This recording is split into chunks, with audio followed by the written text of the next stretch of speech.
na ulokole kuwekwa pembeni. Tumeokoka mara moja, tuna wokovu moja kwa moja. Hatutafuti ulokole wa part time, hatutafuti ulokole wa muda, tuna ulokole wa moja kwa moja. Na kama ni wa moja kwa moja, lazima tuungane pamoja kukemeana palipo na maovu, ili tuweze kwenda mbele pasipokuwa na lawama. Ukikemea tu acha kabisa. Kijana ndio kifokewa, mimi ndio nasikia kwamba mimi naondoka. Ondoka, ndio mafutalia. Makanisa mengi sasa mingi yanalia na kupiga vyombo mengi. Tafuta wachungaji wao nao kusha mbele mtani. Bikilio. Akishajua kupiga anataka nini? Hela. Nani amejifunzia wapi hapa? Sisi kitabu amejifunzia wapi hapa? Na hela mmechanga za kumlia nyinyi wenyewe.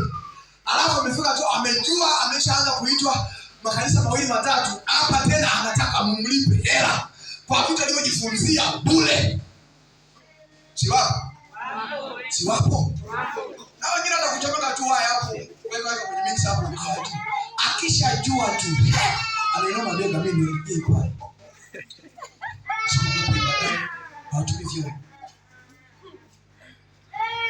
Na kama kutumia vyombo hawajui kuseti vizuri. Na kitakwenda koromo. Hawezi kusikika vizuri. Si wapo? Endelea msomaji wangu.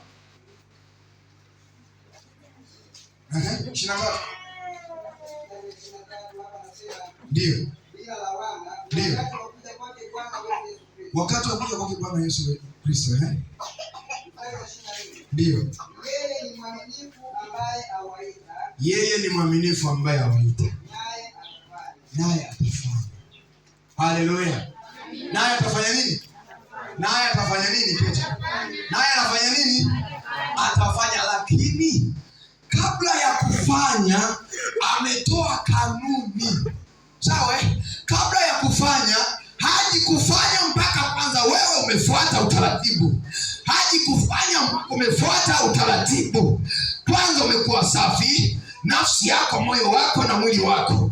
Alafu maisha yako hayana lawama. Yaani maana kwamba hayana dosari. Hapo na yeye anakuja sasa, anasema acha kuna mwanangu yule mama pale, ngoja niende nikafanye sasa kwa ajili yake, kwa sababu amekaa kwenye maisha ambayo hayana lawama, hayana mawaa. Majirani wakimtazama wanasema hakika wokovu ulionao tunatamani na sisi tuupate. Wakishatamka hivyo nawaambia neno moja tu, piga magoti, sala ya toba, ndio kanisani.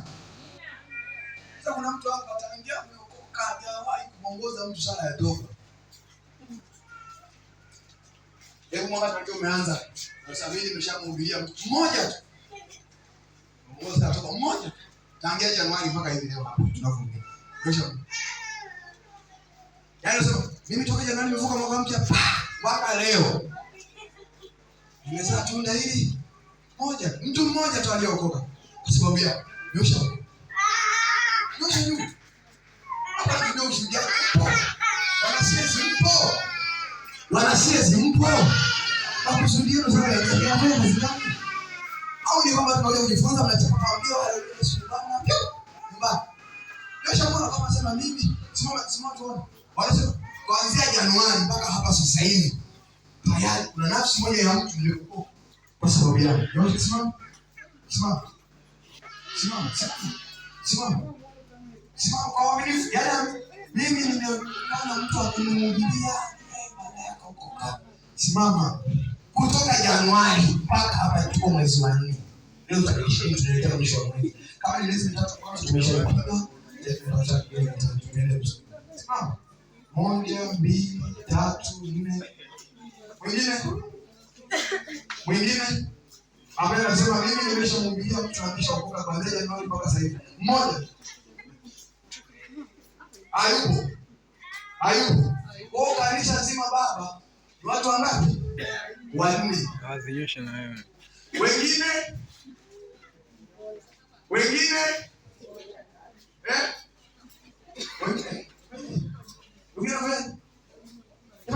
Wengine?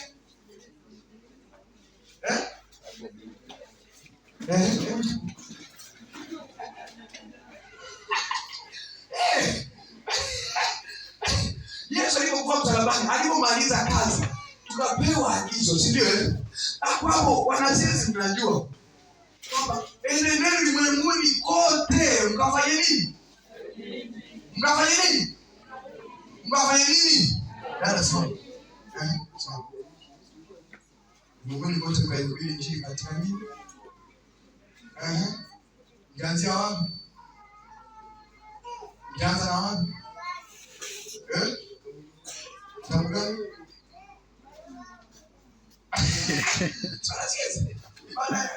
Ndio changu. Tuambie. Lebada vijana.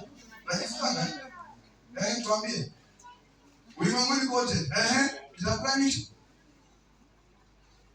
Mkianzia wapi kuhubiri? Alafu baadaye wapi? Biblia inasema kuanzia wapi? Yerusalemu. Alafu Samaria kote, alafu mpaka mwisho. Sasa wewe kama tu andiko hujashika mwisho, wewe tunaendaje? Baba, kama mwisho tu hawajashika hiyo andiko, hiyo mwisho wa nchi wanaendaje? Ndio maana Wakristo tunataka na wale wa ukimhubiria kwa vifungu vya Biblia kukushinda. Yaani Biblia yako mwenyewe hapa nakubandika vifungu, unabaki umenyamaza. Kwa nini? Hujashika maandiko. Tuko sasa. Yaani mama, kuna watu kinachowashinda ni kutokushika maandiko. Ukikutana na mtu kamhubiria, alafu ni yule baba mdogo, anakupa maandiko ya Biblia yako, afa anakushindia kwa Biblia yako. Elewa? Tunaelewa? Wameishika Biblia wale jamaa. Vilivyo. Alafu nataka kanisa liongezeke. Halitaongezeka kama hujachukua hatua wewe ya kulifanya kanisa liongezeke. Ili kanisa liongezeke, ni lazima kwanza wewe uanze kuongezeka ndani. Wanasema kimtokacho Mungu ndicho kimjacho, si ndio? Kama wewe huna kinacho kutoka cha Mungu, maana yake umejaza mambo mengine. Hapo maana umejaza umbea, umejaza masengenyo, umejaza uongo. Leo Bwana Yesu ameshafufuka. Uongo pembeni, masengenyo pembeni, vishawishi pembeni. Tumebaki na neno moja, ni kuwafanya mataifa kwa wanafunzi wa nani? Sasa ni kubiba sijui, hata msala kushuhudia sijui.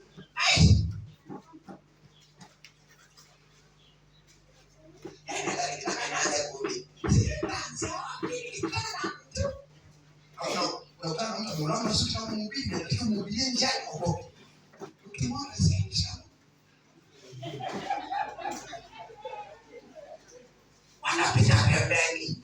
Yaani mtane na ukutane na huyu jamaa ameulamba hivi. Alafu sasa nikwambie huyu jamaa inabidi umkimbizie ukaombe habari njema pale. Shabaza vidole vinaanza kuja jana. Wanakuja jasho vidole. Wanakuja jasho vidole. Kwa nini? Anatazama katika hali ya mwili, anaangalia koti, anaangalia kiatu, anaangalia shati, ulipopendeza, anajiuliza yule kama sio msomi atakuwa anaanza kujipa majibu kichwani mwenyewe. Alafu mwisho sasa anasema hivi, kwa kupendeza kule nikimsemesha Kiswahili atajizingua na Kiingereza. Kumbe hamna. Basi amesoma sana. Mbona kupendeza bila Kiingereza mtamjibini? Wewe unajisahau, si ndio? Unajisahau. Unafanya? Unajisahau. Kumbe unapozidi kujisahau unazidi kujishushia heshima, unajishusha na wokovu wako ya kwamba wewe bado hautoweza. Si ndio? Na kama bado hautoweza, utabaki vile vile. Lakini mashujaa yenye shukrani yakisimama yanasema, uwe msomi na degree, bado nitakuhubiria hapa. Uwe na diploma, bado nitakuhubiria hapa. Uwe na masters, bado nitakuhubiria hapa. Uwe umeshafomfona 7, bado nitakuhubiria hapa. Kitu gani mtangaza ni zaidi ya elimu. Yaani wewe unajua kama hata huyo mwenye elimu hiyo umeipata kwa sababu ya Mungu. na unaogopa kumzuia.